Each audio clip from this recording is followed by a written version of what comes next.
In a bid to level up Nigeria's public sector, the federal government has teamed up with Huawei Technologies to train 100 senior civil servants in ICT, awarding prizes to the top 16 performers. Stay tuned as we dive into the top stories shaping the world today. Hi, welcome to What's Happening. These are our top 10 stories countdown today. At number 10, in a chilling discovery, 5 decapitated bodies were found wrapped in plastic bags near a road in Jalisco, Mexico, a region dominated by the notorious Jalisco New Generation Cartel, CJNG. Drivers stumbled upon the grisly scene on Sunday, prompting swift action from local police and National Guard troops. Authorities suspect cartel violence is behind the brutality as Mexico continues to grapple with rampant crime, recording over 30,000 homicides annually. While the government's hugs, not bullets approach sounds helpful, the escalating violence suggests it might need some serious rethinking. At number 9, Nigeria's Super Eagles were left stranded in Libya's Al Abarak airport after their flight was diverted mid-route ahead of their African qualifier.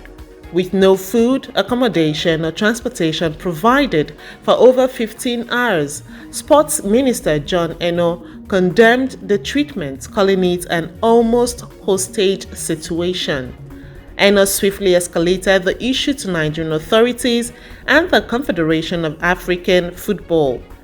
Frustrated by the lack of proper treatment, Captain William Troost Ekong announced that the team had decided to return to Nigeria, boycotting the match against the Mediterranean Knights. Meanwhile, the Libyan Football Federation has cited air traffic and logistical issues, not foul play.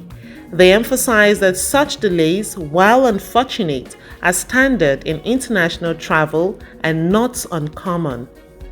At number 8, a devastating road accident in Ibadan, Oyo State, claimed 6 lives and left 5 others injured on Monday morning when a trailer lost control and collided with 2 tricycles. The crash, which occurred at Akanran Road, involved a trailer carrying tiles and a lorry loaded with soft drinks, resulting in severe injuries, including that of a child whose mother tragically died in the accident. Eyewitnesses report that the trailer's brake failure caused the chaos, while the local hospital confirmed they treated several victims, including 2 school children.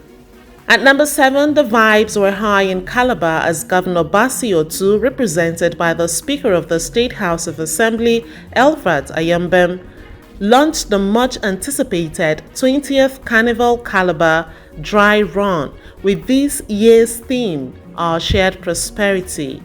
Thousands of carnival lovers took to the streets in a lively parade, setting the tone for what promises to be the biggest carnival yet in December 2024.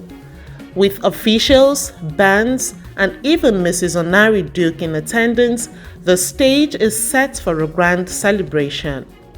At number 6, the police on Monday re-arraigned 4 bloggers, Precious Eze, Olawale Rotimi, Roland Oloshiwa, and Sheun Odunlami on fresh charges before the Federal High Court in Lagos for allegedly spreading false and misleading claims about Guarantee Trust Holding Company, GTCO, and its CEO, Segun Agbaje. The police slapped them with a 10-count charge, including cyberstalking, extortion, and causing financial damage to GTCO's market value. The accusations claim they used social media to defame and attempt to extort the company. While the case unfolds, it's a reminder that playing dirty online can come with serious consequences. At number 5, notorious bandit leader Ibrahim Daji was killed by a rival faction in Zamfara State's Guzau area, leaving his body at the scene. Daji, known for terrorizing the Kwatakwashi Mada Road and surrounding areas, led violent attacks and even bought kidnapped victims to solidify his power. His death marks a significant victory in the fight against banditry in the region. At number 4, in a heart-stopping moment, a two-story building crumbled like a deck of cards on Amusu Street, Orile, Iganmu, Lagos, sending terrified onlookers fleeing.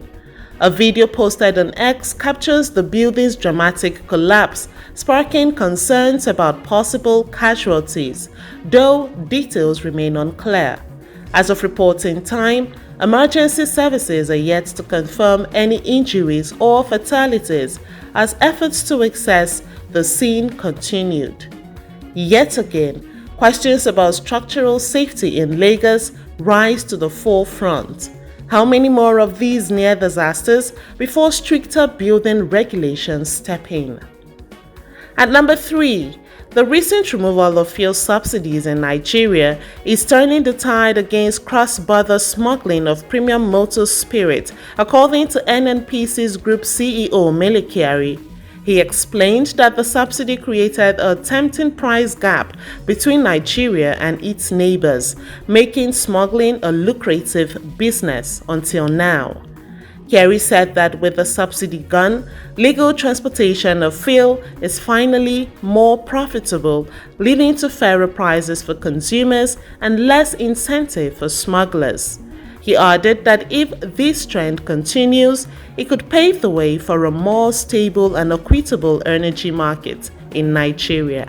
At number 2, Chief Superintendent of Police CSP Jigar, the newly appointed Divisional Police Officer in Delta State, Awaho Division, was killed in an ambush by a kidnap syndicate just 2 days into his role. The DPO and his team were leading a rescue operation when they were met with heavy gunfire, resulting in his death, while another DPO narrowly escaped. The incident has left the community shaken, with activists mourning the loss and calling for justice. Yet again, the dangers of serving in law enforcement has reared their head in this volatile region. Finally, at number 1, in a bid to level up Nigeria's public sector, the federal government has teamed up with Huawei Technologies to train 100 senior civil servants in ICT, awarding prizes to the top 16 performers. This marks the 4th phase of the ICT for Change program, which has now empowered over 3,000 civil servants to boost service delivery under Tinubu's Renewed Hope agenda.